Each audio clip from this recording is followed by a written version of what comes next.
Hello everyone, I hope you all are doing perfectly fine. So students, जो भी target करने वाला है एमएससी एंट्रेंस एग्जाम्स को, आप सभी के लिए हम ये डेली लेके आ रहे हैं कुछ क्वेश्चन चैलेंज। याद रखना है ये चैलेंज होता है हमारी वेबसाइट पे, so you have to just visit ifsonline.com। जाना है आपको IIT जाम बायोटेक्नोलॉजी के लर्न फ्री सेक्शन में, वहाँ पे आपको स्कॉलरशिप टेस्ट के फॉर्म में ये मिल जाएगा। 100 डेज एवरी डे 5 क्वेश्चन, सो आप 500 अच्छे लेवल के क्वेश्चन डेली सॉल्व कर रहे हो। It will hardly take 15-20 minutes for you to solve this test, और आप 5 नए कंसेप्ट वहाँ से ज़रूर सीखोगे, ये मेरा वादा है। हर क्वेश्चन में होते हैं 4 ऑप्शंस, उनमें कैसे आप सिलेक्ट करें correct answers, what is the fastest and quickest way to reach that answer, ये सारी बातें हम लोग इस सेशन में डिस्कस करते हैं। सो मैंने उम्मीद किया है आप सबसे कि आप सबने पहले टेस्ट को सॉल्व कर लिया होगा, उसके बाद आप यहाँ पे पहुंचे हो to look at the answers. पहला सवाल पूछा गया है, the following statements are made on DNA replication. हमको डीएनए रेप्लिकेशन के बारे में कुछ स्टेटमेंट्स बताए हैं, हमको पता करना है कि इनमें से कौन कौन से स्टेटमेंट बिल्कुल करेक्ट है। पहला स्टेटमेंट क्या बोलता है, replication fork is a branch point in the replication eye और बबल। हाँ, फॉर्क तो एक तरीके से ब्रांच पॉइंट का काम करता है, ठीक है। Replication bubble contains 2 fork. हाँ, अगर हम बात करते हैं तो आप डायग्राम कुछ इस तरीके से ड्रॉ करते हो ना, तो हमारा जो रेप्लिकेशन बबल रहता है ये कुछ इस तरीके से हमको एक बबल में 2 फॉर्क देखने को मिल सकते हैं। सी ऑप्शन क्या बोल रहा है, DNA replication is continuous according to the interpretation made by Okazaki. Now this statement is incorrect. क्योंकि रेप्लिकेशन की प्रोसेस कंटिन्यूस नहीं होती है, it is semi discontinuous. Because आप देख सकते हैं जो लीडिंग स्ट्रैंड रहता है उसका हमको देखने को मिलता है continuous synthesis, and the other strand उसमें हमको देखने को मिलता है discontinuous synthesis. So there is continuous strand, discontinuous strand. तो ओकाजाकी ने जो बताया था, he did not say that the replication is continuous, बोला गया था कि रेप्लिकेशन जो है वो सेमी डिसकंटिन्यूस है। डी में क्या बोला है, multiple priming events are required for both leading strand and lagging strand. बच्चों दोनों जगह पे मल्टीपल प्राइमिंग की जरूरत नहीं पड़ती है। Multiple priming is required only on the lagging strand, because for every new Okazaki fragment, हर नए फ्रैगमेंट के लिए एक नए प्राइमर की जरूरत पड़ती है। तो लीडिंग स्ट्रैंड में तो हमको सिर्फ एक ही बार प्राइमिंग के इवेंट की जरूरत पड़ती है, बट लैगिंग स्ट्रैंड में we need multiple priming events. So statement C और डी हमारा इनकरेक्ट हो चुका है। जब मुझे ए और बी सही मिल गया था तो मैं ऑटोमेटिकली वहां से ऑप्शन नंबर 1 मार्क कर सकती थी। अगर आप ए को लेके श्योर हो तो ऑप्शन नंबर 2 एंड 3 को एलिमिनेट कर दो, फिर आपको डी पढ़ने की जरूरत ही नहीं है, because either your answer can be A and B, A and C. B को पढ़ लिया, बी मुझे सही लग रहा है, सी गलत लग रहा है, तो भाई बस आपका आंसर आ गया। डी को आपको पढ़ के टाइम वेस्ट करने की कोई जरूरत नहीं है, but since I have to explain everything, हमने सारे पॉइंट्स को रीड किया है। अगला सवाल, some errors occur during the DNA replication. ठीक है भैया, जब डीएनए का रेप्लिकेशन परफॉर्म होता है उस टाइम पे कभी कभी हमारा जो पॉलीमरेज है ये गलतियां कर सकता है, बिल्कुल कर सकता है। That are not corrected by the proofreading activity of polymerase. हमने कल ही डिस्कस किया था कि डीएनए पॉलीमरेज के पास में होती है 3 to 5 एक्सोन्यूक्लियस एक्टिविटी, जो होती है उसकी प्रूफ रीडिंग एक्टिविटी।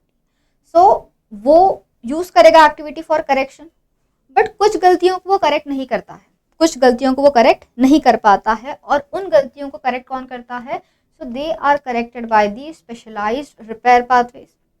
अगर ये रिपेयर पाथवे काम नहीं करेगा तो देयर इज सम डिफेक्ट। तो बच्चों जो भी गलतियां हमारा पॉलीमरेज करता है उन गलतियों से, ठीक है, जो भी गलतियां हमारा पॉलीमरेज करता है वो गलतियों को बचाने के लिए किसके मदद लेते हैं हम, उन गलतियों को ठीक करने के लिए हम यूज करते हैं मिसमैच रिपेयर सिस्टम को, जिसमें काम आता है म्यूट एस आएगा, म्यूट एल आएगा, म्यूट एच आता है, then there is DNA polymerase 3, there is DNA ligase, ये सारी चीज़ों का काम आता है यहाँ पे। अब क्या बोला गया है कि इनमें से कौन से एंजाइम के काम नहीं करने की वजह से एमएमआर काम नहीं करेगा, तो जाहिर सी बात है कि आपको ऐसे ऑप्शंस ढूंढने हैं जहाँ पे एमएमआर के एंजाइम्स हमको मिलेंगे। तो ऐसे ऑप्शंस तो मुझे सी में दिख रहा है, mute S and mute L, तो मुझे सी वाला आंसर ढूंढना है। फिर like endonuclease and DNA glycosylase, भाई इसका काम कहाँ पे होता है? They are used in the base excision repair, not in the mismatch repair system. तो मेरा आंसर बी तो कतई नहीं हो सकता है।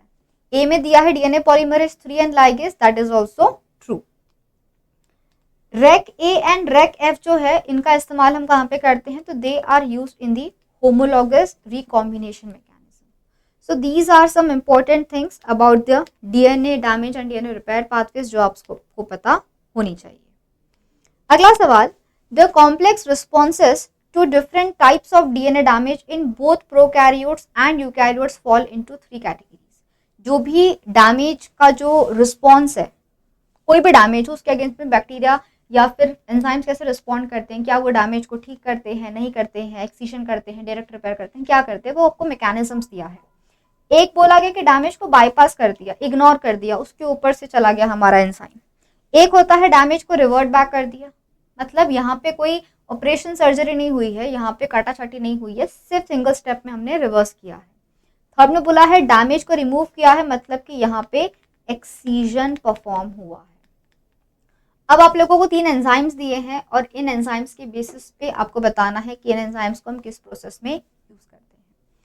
सो this is again a very interesting question and as you all can see बच्चों, हर क्वेश्चन से हम लोग काफी सारे कंसेप्ट रिवाइज कर रहे हैं। और मेरी आप सबसे रिक्वेस्ट है कि पहले जब आप क्वेश्चन को खुद से ट्राई करोगे ना, खुद से ट्राई करोगे तो आप खुद इन बातों को सोचोगे, समझोगे and then you will give the answer. अगर आपका आंसर सही रहेगा you will feel confident and good about yourself. अगर आंसर गलत होता है तो आपको समझ में आएगा कि यार मेरी कुछ तो गलती हुई है, क्या गलती है मैं यहाँ से समझूंगा, and that is how you will learn new concepts.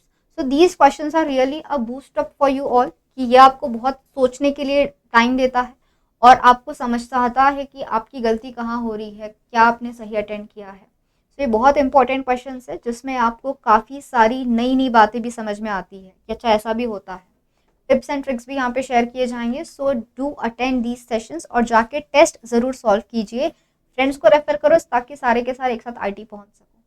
So damage, bypass, reversal and removal. भाई जो डैमेज का रिवर्सल होता है ना, ये तो मुझे पता है कि 2 ही एंजाइम्स कराते हैं। एक होता है डीएनए फोटोलाइज और एक होता है DNA photolysis which is found only in the prokaryotes and one enzyme is DNA methyl transferase. तो यहाँ पे मुझे ऑप्शन मिल रहा है ए का, तो मुझे पता है 2 का आंसर मेरा ए आना चाहिए। भैया मुझे मेरा आंसर मिल चुका है, मुझे और कुछ पढ़ने की जरूरत नहीं है। अगर हम बात करते हैं रिमूवल की, एक्सीजन, तो भाई 3 पाथवेज आते हैं, nucleotide excision repair, base excision repair, there is mismatch excision repair. Damage bypass मतलब कि काफ़ी एरर प्रोन मैकेनिज्म, यहाँ पे हम एसओएस रिपेयर की बात करते हैं, that is translation DNA synthesis की बात की जाती है। तो बस देख लो, ट्रांसलेशन सिंथेसिस कौन कराता है? प्रोकैरियोट्स के अंदर पॉलीमरेज 4 और 5 कराते हैं, यूकैरियोट्स के अंदर में गामा फैमिली के प्रोटीन। तो 1 का सी आना चाहिए बस, और 3 का तो मुझे ऑटोमेटिकली बी मिल चुका है, DNA glycosylase which is present in the base excision repair pathway, और ये परफॉर्म करता है breakage of the glycosidic bond that will create the AP site which is apurinic site और अपिरिमिडिनिक साइट। अगला सवाल, इन टाइप 2 स्प्लाइसिंग, बच्चों जो intron की टाइप 2 स्प्लाइसिंग है उसमें क्या होता है? So there are some self splicing introns, group 1 and group 2। Group 1 में यूज किया जाता है एक guanine from the outside, but अगर हम बात करते हैं टाइप 2 की, जहाँ पे लैरिएट फॉर्म में हमारा इंट्रॉन बाहर निकलता है, उसमें क्या होता है? तो अगर ये हमारा 5 प्राइम स्प्लाइस साइट है, ये हमारा 3 प्राइम स्प्लाइस साइट है, तो जो भी ये ब्रांच पॉइंट पे जो एडिनिन रहता है, वो जो इंटरनल एडिनोसिन रहता है, वही क्या करता है? तो 5 प्राइम पे पहले तो एक कट लगाएगा, और ये कट लगाने से क्या हो जाएगा? तो इस तरीके से ब्रेकेज आ जाएगा, और ये जो हमारा फ्रैगमेंट था वो आके वापस से एडेनिन के साथ में एक यूनिक लिंकेज फॉर्म करता है, 2-5 linkage. It is 2 prime 5 prime linkage का फॉर्मेशन हमको यहाँ पे देखने को मिलता है। सो दिस इज एक्सॉन 1, ये होता है इंट्रॉन, लास्ट में होता है एक्सॉन 2। जब ये चीज होती है तब क्या होगा? अब यहाँ का जो OH रहता है ये परफॉर्म करता है इस 3 प्राइम एंड पे अटैक, जिसकी वजह से अल्टीमेटली क्या हो जाएगा? अल्टीमेटली हमारा एक्सॉन 1 एंड एक्सॉन 2 ज्वाइन हो जाएगा, और जो हमारा ये इंट्रॉन है ये लैरिएट के फॉर्म में बाहर निकलेगा। तो आपको एक ऐसा ऑप्शन ढूंढना था। 3' OH ऑफ एडिनोसिन, देखो 3' एंड्स तो भाई पॉलीमराइजेशन वाले फॉस्फेट को बाइंड रहते हैं, तो जो 2' OH एंड रहता है वही कट लगाएगा, बिकॉज लिंकेज 2 और 5 के बीच में ही बनना है। सो ऑप्शन नंबर 2 हमारा बिल्कुल सही जवाब है। अगला सवाल, with reference to the lactose operon what will be the phenotype of E coli strain having a genotype. अब ये अगेन एक पूरा हमारा लैक्टोस ओपेरॉन का कॉन्सेप्ट है। इसमें क्या बोला गया है, तो they have given us a merodiploid form, जिसमें बोला है कि लैक आई नहीं है, ऑपरेटर है, देन जेड है, मतलब कि बीटा गैलेक्टोसाइडेस के लिए ऑपरेटर है, बट लैक्टोस परमिएस का जी नहीं है यहाँ। Then there is F dash, यहाँ पे हमारा रिप्रेसर बन रहा है, बट यहाँ पे ऑपरेटर कॉन्स्टिट्यूटिव है, एंड z माइनस है, y प्लस है। This is the condition. अब अगर ये कंडीशन है बच्चों, तो इसमें हमको क्या क्या ऑब्जर्वेशन मिलना चाहिए। देखा जाए तो z का ऑपरेटर काम कर रहा है, बट y का ऑपरेटर काम नहीं कर पा रहा है। अगर y का ऑपरेटर काम नहीं कर रहा है, मतलब कोई कंट्रोल नहीं कर पा रहा है y को, y बनेगा नहीं बनेगा, कोई कंट्रोल नहीं कर पा रहा है, तो क्या हो जाएगा, हमको लिखना चाहिए कि y का होना चाहिए बच्चों कॉन्स्टिट्यूटिव एक्सप्रेशन, है ना। There should be constitutive expression for y gene, जो कोड करता है बच्चों लैक्टोज परमिएज।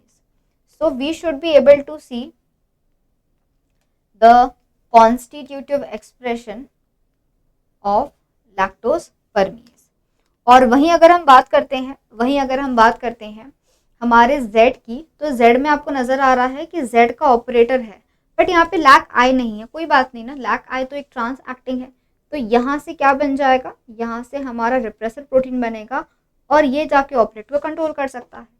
तो z का एक्सप्रेशन हमेशा नहीं होगा, बीटा गैलेक्टोसाइडेस का एक्सप्रेशन हमेशा नहीं होगा। जब जरूरत है तब बनाया जाएगा, जरूरत नहीं है तो नहीं बनाया जाएगा। The correct answer here will be option number 3। Okay, so आप देख सकते हो बच्चों, डेली हम बेहतरीन क्वेश्चंस ला रहे हैं, बेहतरीन कॉन्सेप्ट्स यहाँ पे सीख रहे हैं, बट रिक्वेस्ट है आप सबसे कि मेरे आंसर्स देने के पहले आप जाके ज़रूर इन टेस्ट को सॉल्व करना। इसके बिना आपका सिलेक्शन थोड़ा मुश्किल हो सकता है, because in the examinations cut off हमारी बढ़ती जा रही है, और पेपर का जो लेवल है, इस साल का पेपर तो काफ़ी ईजी आया था, तो आपने देखा कट ऑफ में कितना ज़्यादा चेंज आया है पिछली बार से। So in IIT JAM level we expect good level questions. So याद रखना है कि ये सारे क्वेश्चंस आपको बाकी एग्जाम्स के लिए भी हेल्प करेगा। सो डेफिनेटली जाके इन क्वेश्चंस को सॉल्व कीजिएगा। जाना है हमारी वेबसाइट पे ifasonline.com, वहाँ जाके आप लोग IIT JAM बायोटेक्नोलॉजी सिलेक्ट करके कोर्स लर्न फ्री सेक्शन में जाइएगा। वहाँ पे स्कॉलरशिप टेस्ट के अंदर आपको सारे टेस्ट मिल जाएंगे। सो डे 1 डे 2 डेली अपलोड हो रहे हैं, जाके ज़रूर उनको सॉल्व कीजिएगा। कोई डाउट है, कोई प्रॉब्लम है, put it in the comment box and do share your score, कितना मार्क्स आपने अर्न किया था इस 5 क्वेश्चन में से। यहाँ पे मैं एक्सपेक्ट करती हूँ कि कुछ क्वेश्चन डिफिकल्ट थे, बट कम से कम 3 तो आपके सही होने चाहिए थे। Have a great day and very happy.